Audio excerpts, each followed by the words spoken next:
तो दोस्तों कहानी की शुरुआत एक जेल से होती है जहां पर जिमी नाम का एक कैदी को दिखाया जाता है। अपराध की दुनिया में लोग उसे ड्राइवर के नाम से जानते हैं। ड्राइवर पिछले 10 सालों से जेल में बंद है। दरअसल उसने एक बैंक लूट को अंजाम दिया था जिसकी सजा के रूप में उसे 10 साल की कैद हुई थी। वो जेल में एक एक दिन गिनता रहता है क्योंकि बाहर निकलने के बाद उसका पहला मकसद अपने भाई के हत्यारे से बदला लेना है। The revenge need to be taken.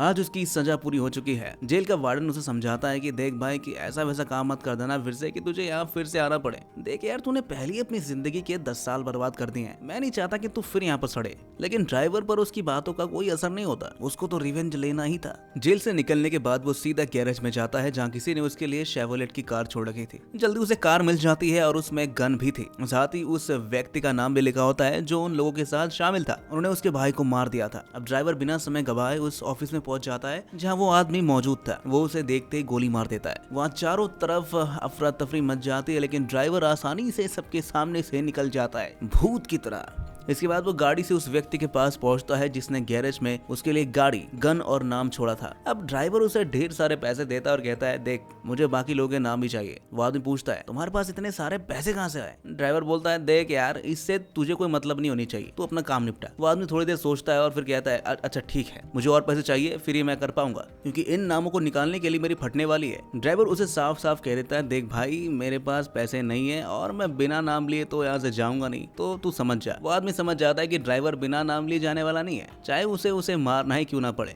इसलिए वो बाकी लोगों की लिस्ट भी उसे दे देता है। इस लिस्ट में उन सभी लोगों के नाम होते हैं जिन्होंने मिलकर ड्राइवर के भाई की हत्या की थी। अब दूसरी तरफ डिटेक्टिव्स को दिखाया जाता है जो उस जगह पर पहुंच चुके हैं जहां ड्राइवर ने पहले इंसान को मारा था। डिटेक्टिव के साथ उसकी पार्टनर भी थी। उन्हें वहां से सीसीटीवी फुटेज मिल जाती है जिससे ये साफ हो जाता है कि हत्या ड्राइवर ने ही की है। अब टकलू को तो पकड़ना ही था उन्हें, तो उधर हमें एक और इंसान को दिखाया जाता है जो पैसों के लिए किसी का भी कत्ल कर सकता है। उसी समय उसके मोबाइल पर ड्राइवर की फोटो आती है और उसे कहा जाता है जल्दी से इस आदमी को खत्म कर दो नहीं तो वो मुझे मार देगा। अब कॉन्ट्रैक्ट किलर अपनी गर्लफ्रेंड से कहता है ये मेरा आखिरी काम होगा, इसके बाद मैं धंधा हमेशा के लिए छोड़ दूंगा और हम दोनों शादी कर लेंगे। क्यों?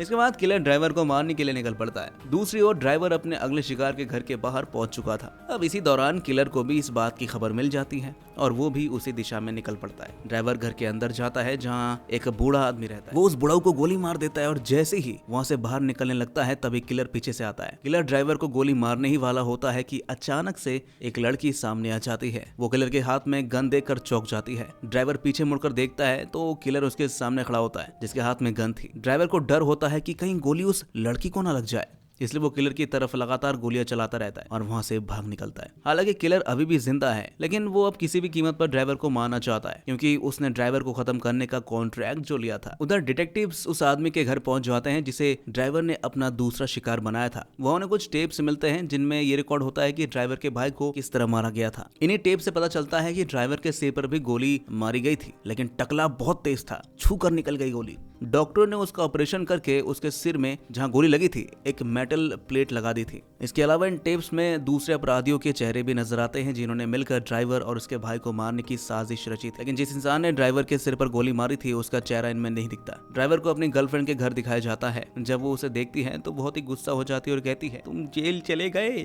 तब मैंने अपना अबॉर्शन करवा दिया और एक नई जिंदगी शुरू कर दी। अब टकलू निकल जा मेरे सामने से यहाँ से। लेकिन साथ ही वो ये भी कहती है कि तुम अपने भाई के हत्यारे का बदला लो। ड्राइवर बिना कोई जवाब दे वहां से निकल जाता है। अब उसकी लिस्ट में एक बाउंसर का नाम है जो उसके क्लब में काम करता है। ड्राइवर क्लब पहुंचकर सही मौके का इंतजार करता है। जैसे ही बाउंसर वॉशरूम में जाता है टकलू भी उसके पीछे चला जाता है। बाउंसर उसे देखकर कहता है मुझे पता था कि तू मुझे मारने आएगा जरूर। इसके बाद वो अपना चाकू निकाल लेता है। ड्राइवर के पास भी एक नुकीली चीज थी।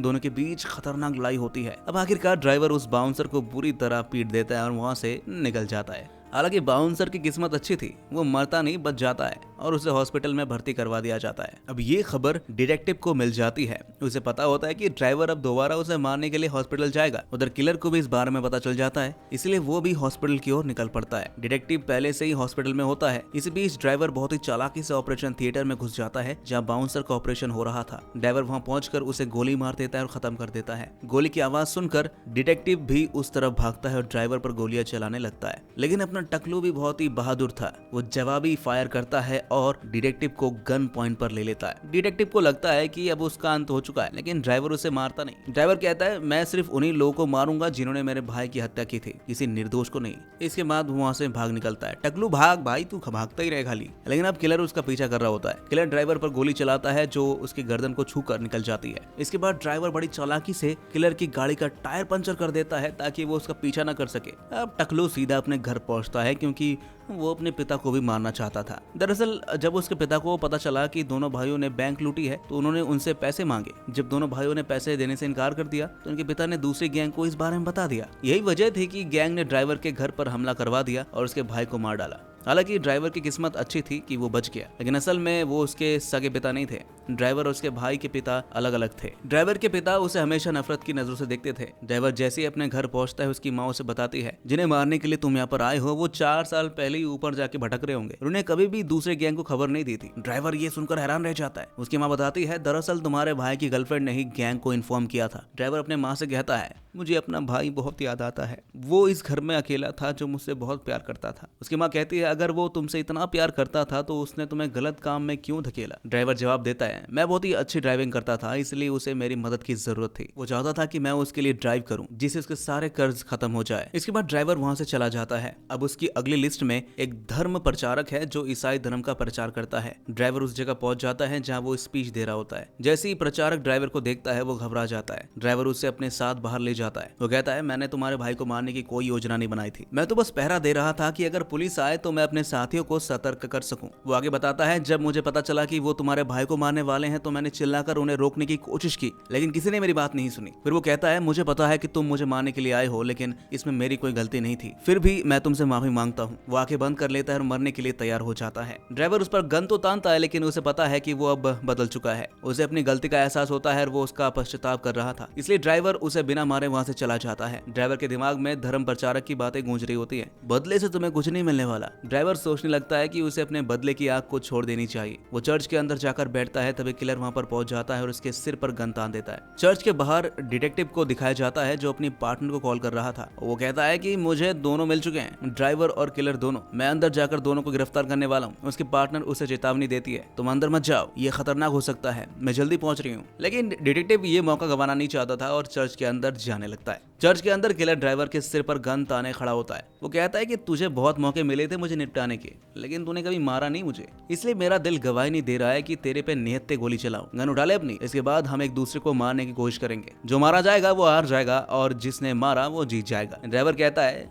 मेरी दुश्मनी तुझसे नहीं है भाई, इसलिए मैं तुझे नहीं मारना चाहता। किलर जवाब देता है मैं भी तुझे नहीं मारना चाहता, लेकिन जिसने मुझे तेरा कॉन्ट्रैक्ट दिया है वो बार बार मुझे कॉल कर रहा है। तभी डिटेक्टिव चर्च के अंदर आ जाता है और उनके ऊपर गन तान देता है। किलर डिटेक्टिव को देखकर अपनी गन नीचे कर देता है। उसी समय डिटेक्टिव ड्राइवर के सिर पर गोली मारता है जिससे उसकी मृत्यु हो जाती है। किलर ये देखकर समझ जाता है कि जिसने उसे ड्राइवर को मारने का कॉन्ट्रैक्ट दिया था वो कोई और नहीं बल्कि यही पुलिस वाला था। किलर पुलिस से कहता है मैंने इसकी लिस्ट देखी है, ये जिन लोगों को मारना चाहता था उनमें तुम्हारा नाम नहीं था। पुलिस कहता है हाँ मुझे ये बात बाद में पता चली जब मेरा हॉस्पिटल में इसका सामना हुआ और इसने मुझे जिंदा छोड़ दिया, लेकिन मुझे इसे मारना बहुत जरूरी था। पुलिस आगे बताता है ड्राइवर के भाई की जो गर्लफ्रेंड थी वो कोई और नहीं बल्कि मेरी ही पत्नी थी। उसी ने मुझे बताया था कि ड्राइवर और उसके भाई ने बैंक लूटी है। इसके बाद मैंने अपने आदमियों के साथ उनके घर पर हमला कर दिया और ड्राइवर के भाई को मार डाला। पुलिस आगे कहता है मैंने ड्राइवर के सिर पर भी गोली मारी थी, लेकिन पिछली बार वो बच गया था। आज नहीं तो कल ये मेरे घर पहुंच जाता और जब मेरी पत्नी को देखता तो सब कुछ समझ जाता, फिर ये मुझे भी मार देता, इसलिए पहले से ही मैंने इसका खेल खत्म कर दिया। किलर ये सुनकर वहां से जाने लगता है। फिर पुलिस वाला कहता है तुम्हारी फीस, वो तो सिर्फ $1 देना चाहता था। किलर जवाब देता है जिंदगी में कभी मेरे सामने मत आना तू, और वहां से चला जाता है वो। उधर पुलिस की पार्टनर गाड़ी से चर्च की तरफ आ रही होती है। अपने इन्वेस्टिगेशन के दौरान उसे पता चलता है कि जब ड्राइवर और उसके भाई को पहले गोली मारी गई थी तब यही पुलिस वाला उसमें शामिल था। वही डिटेक्टिव अपनी पत्नी को कॉल करता है और कहता है मैंने ड्राइवर को मार दिया है, अब हमें डरने की कोई जरूरत नहीं है। तभी अचानक पीछे से टकलू आकर पुलिस वाले के सिर पर गोली मार देता है जिससे वो बुरी तरह घायल हो जाता है। पुलिस वाला उसे देखकर हैरान रह जाता है और पूछता है तू बच कैसे गया। ड्राइवर कहता है कि पिछले बार तूने मेरे इसी सिर पर गोली मारी थी, याद है तुझे, जिसके बाद डॉक्टरों ने मेरे सिर पे पता नहीं कौन सा मेटल घुसा दिया, लेकिन इस बार जब तूने गोली मारी तो वो उसी मेटल प्लेट पर रुक गई और मैं बच गया। इस बार टकलू को भगवान ने मजा लिया था। इस बार ड्राइवर एक और गोली मारकर उस पुलिस वाले का अंत कर देता है। अब ड्राइवर अपने भाई की अस्थियों को पानी में प्रवाहित कर देता है जिन्हें उसने अभी तक सेफ रखा था। उसने कसम खाई थी कि जब जब तक वो अपने भाई के हत्यारों को मार नहीं देता तब तक उसकी राख को पानी में नहीं भा सकता। इसके बाद वो अपनी गाड़ी से वहां से निकल जाता है। पुलिस वाले की पार्टनर चर्च पहुंचती है जहां पुलिस वाले की मृत शरीर पड़ी होती है, लेकिन उसकी मौत पर उसे कोई दुख नहीं होता क्योंकि उसे पता होता है कि वो एक अपराधी था जिसने बहुत गलत काम किए थे और सरकार को भी धोखा दिया था। ड्राइवर यानी कि अपना रॉक भाई अपनी जिंदगी की नई शुरुआत करना चाहता था, तो बहुत चालाक है इसलिए उसे पकड़ना नामुमकिन है। और इसी के साथ ये मूवी यहीं पर खत्म हो जाती है। तो दोस्तों कैसी लगी आपको ये टकलू वाली कहानी में कमेंट में जरूर बताएगा और ऐसी ही मूवी एक्सप्लेनेशन देखने के लिए हमारे इस चैनल को भी सब्सक्राइब जरूर कर लीजिएगा।